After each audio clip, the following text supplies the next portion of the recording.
ప్రపంచం పుట్టకముందు నిశ్శబ్దం మాత్రమే ఉంది. ఆ నిశ్శబ్దాన్ని చెదరగొట్టిన మొదటి నాదం ఓం. అదే సంగీతానికి ఆది. భారతీయ సంప్రదాయం ప్రకారం సంగీతం దేవతల వరం.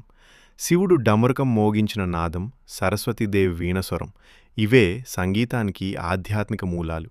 కానీ సంగీతాన్ని శాస్త్రీయంగా ప్రపంచానికి అందించింది ఒక మహాగ్రంథం. అదే సామవేదం. సామవేదం అంటే సామగానం, అంటే స్వరాలతో పాడే వేదం. ఇందులోని మంత్రాలు కేవలం చదవటానికి కాదు, పాడడానికి రూపుదిద్దుకున్నాయి.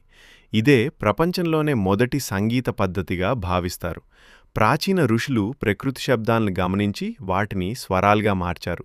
అలా పుట్టాయి స, రి, గ, మ, ప, ద, ని. ఈ స్వరాలకు తర్వాత శాస్త్రీయ రూపం వచ్చింది. తర్వాత భారతదేశంలో రెండు ప్రధాన సంగీత పద్ధతులు అభివృద్ధి చెందాయి: కర్ణాటక సంగీతం, హిందుస్థానీ సంగీతం. కర్ణాటక సంగీతానికి పితామహుడు పురందరదాసు. సామవేదం నుండి ప్రారంభమైన ఈ సంగీతం ఈరోజు మన హృదయాలు తాకుతోంది. సంగీతం మనసును ప్రశాంతంగా చేస్తుంది, ఆత్మను దైవంతో కలుపుతుంది. అందుకే అంటారు, నాదం అంటే బ్రహ్మం, సంగీతం అంటే జీవితం.